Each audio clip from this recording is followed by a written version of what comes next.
Welcome back YouTube, I have Ahmed again from In-Depth Tech Reviews, and this is my detailed review about the Pixel 4 XL, and for me this is one of the best phones in 2019.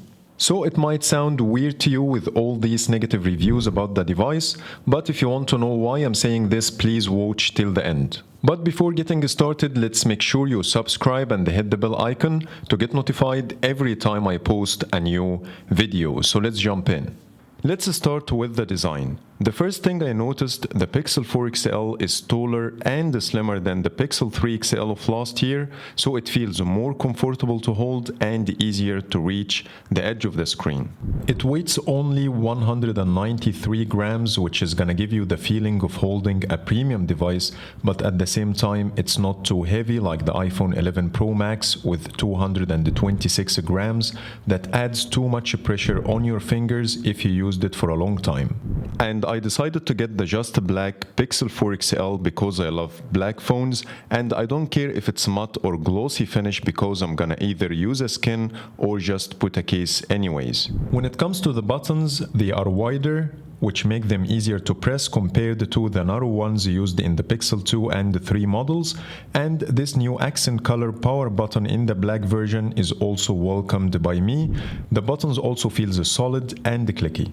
The side material of the Pixel 4 XL feels exactly the same as the Pixel 2, which is made from aluminum but it's coated with another material that makes it feel different.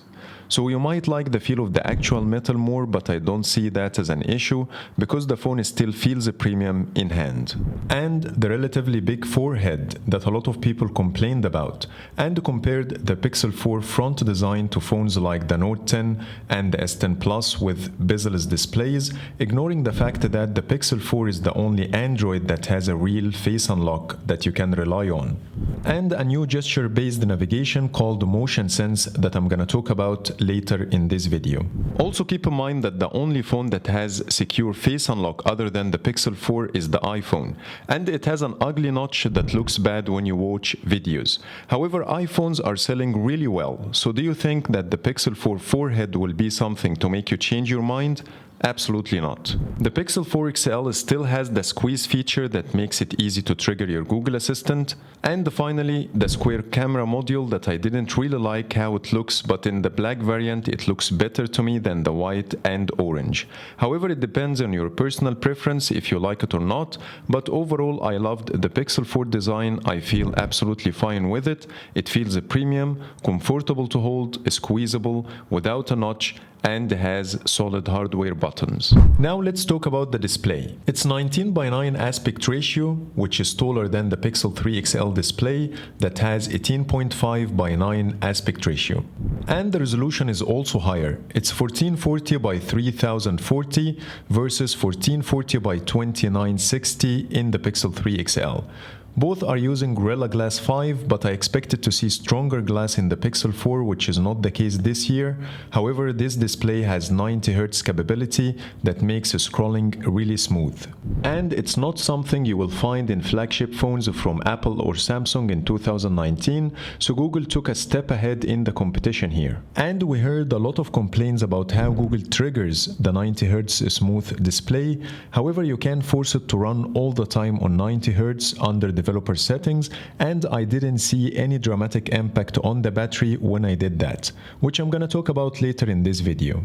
But what's more important when it comes to the display are the colors and picture quality. The Pixel 4 XL uses Samsung panel, which is one of the best in the market, so you will get vibrant and accurate colors that make watching videos on the Pixel 4 XL a good experience. And you can see the Pixel 4 XL side by side with the iPhone 11 Pro Max, which is known for its very high quality display, and I see the Pixel 4 XL delivering very good results, and it's a very big improvement over the Pixel 3 XL. And the new Ambient EQ feature, which is Google's answer for the True Tone feature we saw in the iPhones, that adjusts the display white balance to match the lighting around you. And finally, the display brightness. I did a comparison between the Pixel 4 XL, Pixel 3 XL, and the iPhone 11 Pro Max using my light meter. So I turned off the lights, used the white wallpaper, and set the brightness to the maximum on all three devices. And here are the results. The iPhone 11 Pro Max reached 846 lux, the Pixel 4 XL comes next with 809, and the Pixel 3 XL comes third with 687 lux. So the Pixel 4 XL brightness indoors is not far from the iPhone, but it's a lot better than the Pixel 3 XL. When it comes to the outdoor testing in direct sunlight, the iPhone 11 Pro Max pushes the brightness more, which make it more readable than the Pixel 4 XL. But the Pixel 4 XL is still readable in direct sunlight, so it's not the best, but it's not a showstopper. And if you are a Pixel 3 XL user, you will be happy with the more brightness you get from the Pixel 4 XL display. So with a 90Hz display, vibrant and accurate colors, and decent brightness, the Pixel 4 XL has an overall good display that you will enjoy using. Now let's talk about the sound, which is the second most important thing when watching content on your smartphone. And the Pixel 4 XL sound is exceptional. I never heard a phone that sound that good or that loud before in my life. And to prove that, I'm gonna put it side by side with the iPhone 11 Pro Max and the Pixel 3 XL that has front-firing speakers, and I will set all of them to the maximum volume, so please wear your headphones to get the most out of this comparison.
So the sound of the Pixel 4 XL made me feel that I don't miss the front-firing speakers I used to have in my Pixel 3 XL because it sounds amazing anyways.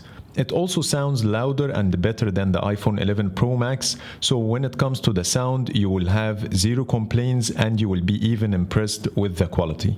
Another important thing that a lot of people complained about in the Pixel 3 XL last year, including myself, is the amount of vibration coming from the back panel of the phone when set to high volume, which makes it uncomfortable to hold, and I think Google sorted that out with the Pixel 4 XL, and we can confirm that by doing this simple test.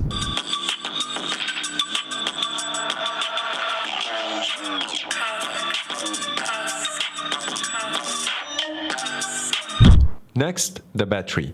I'm sure that you will be disappointed from the spec sheet that says the Pixel 4 XL has a 37 mAh battery, and you will straight away assume it will not be enough for a full day, but this is not the case.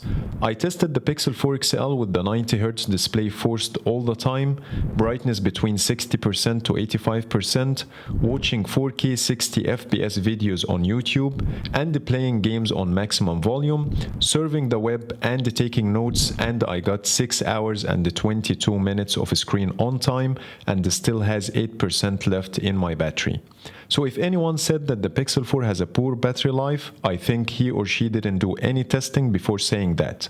So I give you my word on that, the Pixel 4 has an amazing battery life. Now let's talk about the camera, but let's put the photo quality aside for now because that will require a whole video to discuss the topic. However, I'm going to talk about the features you get with the Pixel 4 XL camera. First, the astrophotography mode, but there are a couple of things that I need to mention here based on the comments I got on my previous videos about the astrophotography feature.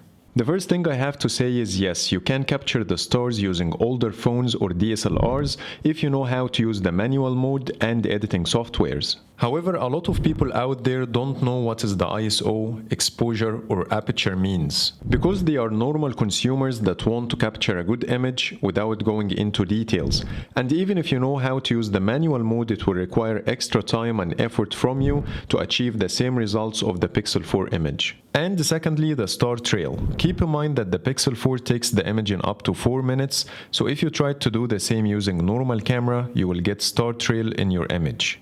But Google Camera Techniques takes multiple shots and align them to avoid this from happening, which is not easy if you want to do it yourself. You also get dual exposure that allows you to adjust the shadows and the highlights separately, which gives you a variety that no other phone is offering now. And with Live HDR, you will be able to see how your image will look like after HDR processing in the viewfinder before you even capture the image. Also, you get these framing hints that give you some tips while shooting to enhance your images. You also get with the Pixel 4 camera Google Lens integration that allow you to copy text or identify products on the go. And finally, the playground feature that will allow you to take some funny shots. So all these features you won't find in any other phone, but that doesn't mean that the Pixel 4 doesn't have drawbacks in the camera. Unfortunately, this is the area that I think Google messed up the most, and here's why. I'm a Pixel 3 XL user, and after knowing that the wide-angle selfie is not in the Pixel 4, I got disappointed. Maybe I don't use it that much, but losing a feature when you upgrade your phone is always a bad thing. So Google didn't take the right decision here. Another thing that Google messed up in the camera is the type of lenses they used in the Pixel 4. As a Pixel user, I used to take stunning portrait shots with one lens, and that was a key selling point for the Pixel 2, Pixel 3, and 3a. As it makes you feel how smart your phone is, because it can do what other phones can with only one lens, right? And when I saw in the leaks that the Pixel 4 has a secondary lens, I was almost assured it's a wide-angle lens, because we can take portraits with one lens anyways, but Google decided to take a step back and return to the two lenses for taking portraits, as if they are telling us we were mistaken and the portraits has to be taken with two lenses. The third problem with the Pixel 4 camera is the video, of course. 4K 30 frames per second in 2019, this is a joke. And if Google took that decision due to the small Pixel 4 storage, at least add the 24 FPS, which is more storage friendly. Or even add the 60 FPS and give us the chance to manage the low storage by uploading videos to the cloud, or even move them to the PC to free some space when we need to. So when it comes to the camera, I think it's a downgrade from the Pixel 3 XL in some areas, especially that the astrophotography feature is already available on older Pixel models. In addition to, I still can take wide-angle selfies with my Pixel 3 XL that I can't take with my Pixel 4 XL. And the wide portrait shots is available in the Pixel 3 and Pixel 2 and not in the Pixel 4. So if you are upgrading to the Pixel 4 XL from the Pixel 2 or Pixel 3 because of the camera only and all other features in the Pixel 4 doesn't matter to you, so don't do that because it's a waste of money. But if you are new to the Pixel line or switching from other Android phone or an iPhone, it will be definitely worth upgrading, as the Pixel camera is special and you will have an experience that is different from any other phone. Now let's talk about the Pixel 4 exclusive features, and let's start with the face unlock. I have to say that the Pixel 4 XL has the fastest face unlock I have ever seen. It's even faster than the unsecure front camera face unlock on other Android phones and faster than the iPhone Face ID. In addition to, you have the option to choose either to swipe after unlocking or skip the unlock screen to make it instant. It even works if your phone is upside down, which is not the case with with the iPhone. One of the issues with the Face Unlock now, most of Android apps doesn't support Google's Face Unlock, if not all of them, so you need to give it some time. And due to the lack of the fingerprint, the swipe gesture we used to have in the Pixel 2 and Pixel 3 is gone and replaced with a swipe down in the home screen to get your notification shade. But if you are inside an app, you have to use the normal screen swipe to get your notification shade, not the same as the Pixel 2 and the Pixel 3. Another issue with the Face Unlock is the ability to unlock the phone with your eyes closed, but Google confirmed it will be fixed in future updates. But for now, you can use the lock down feature to force the phone to ask for the passcode, and it's better to do that before sleeping, especially if you are married like me. Also, there is a workaround that can allow the Face Unlock to work with unsupported apps on XDA developers' website, but you have to root your phone, so I don't recommend doing it, and it's safer to wait. Next is the new Google Assistant, and I was really excited for this one. It's a lot faster and smarter, so let's give it a try. Show me London photos.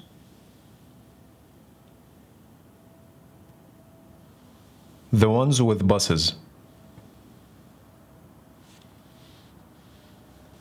Share on WhatsApp. Who do you want to share this with? Ahmed Nagy.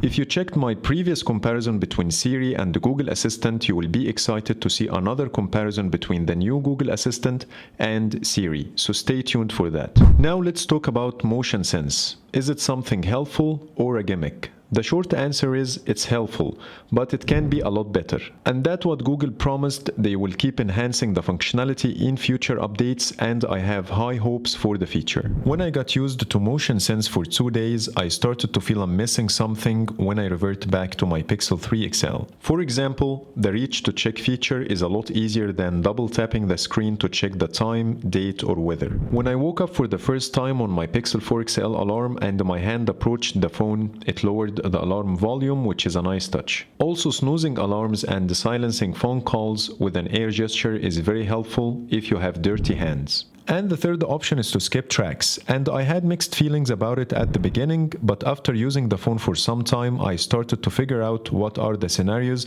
that this feature will be helpful, and yes, I like it. If I'm eating and listening to music, I can simply swipe to skip tracks instead of using my clean pinky finger to do a few extra steps. So after some time, I started to feel that the phone interacts with me in a different way that I didn't think of before.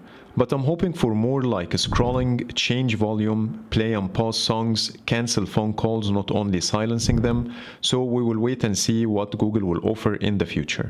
And live caption. It's another amazing feature that uses Google Smart AI to transcribe any video played from anywhere on your phone, either from your gallery, from Facebook. Just to play any video and click the volume rockers and tap on the live caption button and enjoy the live transcribe anytime, anywhere.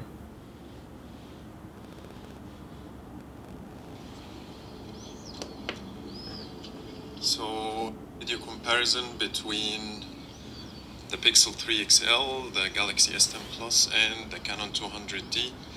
I'm not using any special hardware or software on any of the devices. I'm using my hands to hold all of them. To give you an idea how each camera stabilizes the image. Also, I am testing the mic. Other amazing apps that are available on the Pixel 4 out of the box are the new Recorder app that can transcribe your words and detect the type of sounds, and it will allow you to search for words or sounds in your recordings. And the new Safety app that has the car crash detection feature, but unfortunately it's only available in the US at the moment. However, I can show you a demo. So when it comes to the software features on this phone, I consider it the smartest phone on the planet, hands down. And the final thing I will talk about before sharing my overall thoughts is the gaming experience, and here's what I think. With an amazing display, exceptional sound, very snappy performance coming out of the Snapdragon 855 with 6GB of RAM, and comfortable to hold, the gaming experience on the Pixel 4 XL is a joy. And don't forget about Stadia, which is about to be released, and Google gave us hands-on experience on the stage that made me very excited. And I see it a lot better than Apple Arcade, as it gives you the ability to play on any device, your PC, your TV using Chromecast, or on mobile, and you can switch between them back and forth without losing your progress. So we will see how this will perform in real life after the release. So those are all the areas I wanted to talk about, so let's jump to the final conclusion. So my final conclusion is, this is the best phone I have ever used to date, and let me explain why. When you purchase a Pixel device, it will be a big mistake to compare its hardware only to other manufacturers before deciding your next purchase, ignoring the other amazing software features you get with the Pixel line. Because the Pixel devices are about delivering experience rather than a spec sheet that is useless at the end if the software experience is not good. And if you think this phone is pricey, I have a different opinion here. Not because it doesn't have the 256 gigabytes of storage or the Snapdragon 855 Plus processor, it should be cheap. Think about the effort and money paid by Google to get you this amazing Google Assistant, the new recorder app that can transcribe your words, Google Camera app that can take stunning shots, live caption, and more. So don't you think it's worth paying for? So when you think about the price, don't only think about the hardware, but the software too. So if you purchased that flashy iPhone or Samsung Note 10 Plus because their spec sheet is high-end, tell me, are you going to get the new Google Assistant that we all know it's the smartest virtual assistant in the world right out of the box? Of course not. Are you going to get Gcam with astrophotography right out of the box, or you will need to wait for ported versions on XDA developers' website? And the same goes on with live caption, the new recorder app, and so on and so forth.